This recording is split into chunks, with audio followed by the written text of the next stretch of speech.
Boa tarde, meu nome é Leandro Henrique. Eu vou estar agora explicando os exercícios 5.49 e 2.46 do livro de termodinâmica. Vou começar pelo 5.49. Vou ler o enunciado aqui. 2 kg de água a pressão de 200 kPa e título de 25% tem sua temperatura aumentada de 20 graus.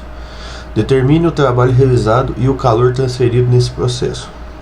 Então aqui eu comecei extraindo os valores dados pelo enunciado.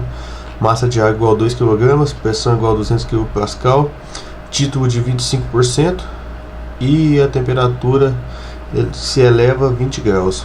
Lembrando que o processo ali, ele como não tem variação de pressão, ele é isobárico. E o título também,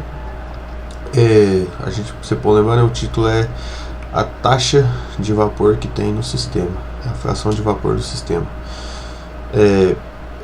Para a gente começar a resolver esse exercício aqui, a gente tem que reconhecer o tipo de sistema, né?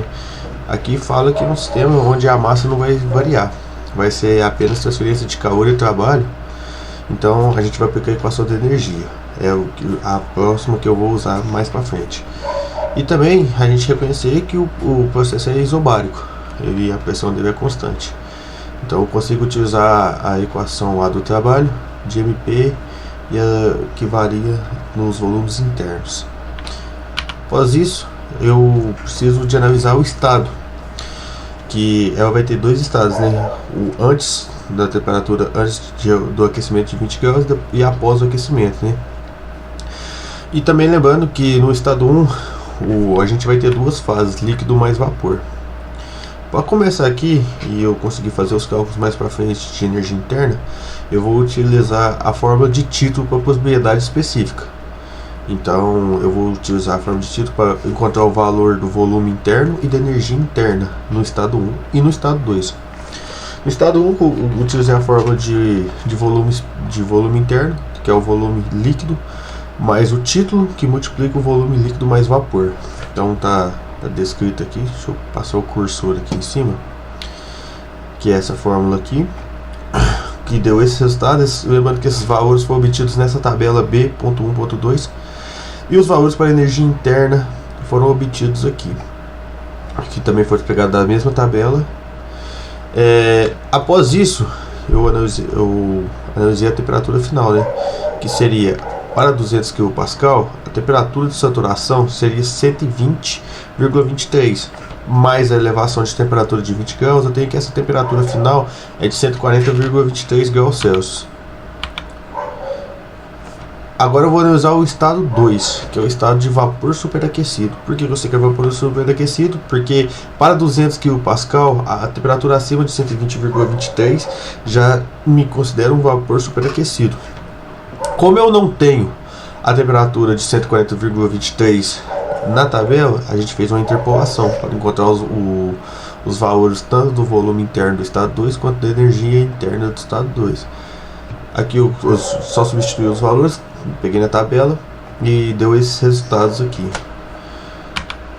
Após isso, eu já posso começar a calcular o trabalho, lembrando que a pressão é constante, como eu falei no início, então eu posso usar aquela equação de MP e a variação desses volumes internos aqui. Então o trabalho do estado 1 para o estado 2 é a massa vezes a pressão, a massa 2 kg vezes a pressão de 200 kPa, vezes a variação desses volumes aqui. E eu encontro que o trabalho é 285,3 kJ. Eu vou precisar desse trabalho também para obter o cálculo do calor, né? Que essa é a equação do calor, ou a equação da energia que eu usei aqui.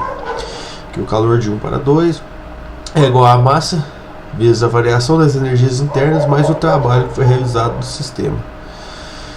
E eu substituo os valores que eu já tinha encontrado antes e encontro a energia interna, eu encontro o calor aqui do sistema. Agora eu vou estar falando do exercício 2.64. Vou começar lendo o enunciado dele aqui. A pressão absoluta num tanque é igual a 85 kPa e a pressão ambiente vale 97 kPa.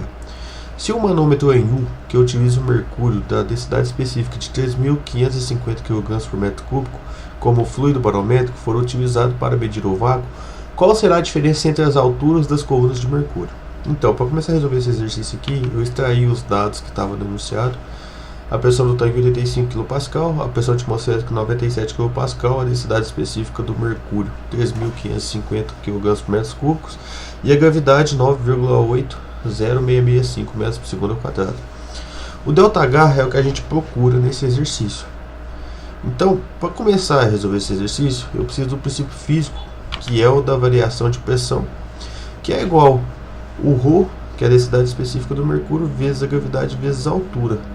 A partir da variação de pressão, eu vou conseguir achar essa variação de altura que eu tenho aí. Então, como que eu vou utilizar essa variação de pressão? Eu sei que, como o manômetro está medindo o vácuo, a pressão do tanque é menor que a pressão atmosférica. Então eu utilizo aqui, deixa eu passar o cursor em cima, essa pressão atmosférica menos a pressão do tanque, que foram os valores que foram me dados aqui no enunciado, e acho essa variação de pressão. A partir dessa variação de pressão ΔP, eu vou colocar ela na fórmula e vou substituir com os valores que eu tenho. Então eu vou ter uma nova fórmula aqui para pegar a altura. H igual ao ΔP, esse aqui é uma recapitulação do passo anterior. H igual a ΔP sobre ρg. Então eu substituo o valor da variação de pressão sobre o resto dos valores que eu tinha obtido aqui, e tenho que essa altura aqui essa altura aqui no caso seria a variação de altura, né? Essa altura aqui seria 0,0903 metros, e aqui eu fiz um arredondamento para 0,09 metros, que é igual a 90 milímetros.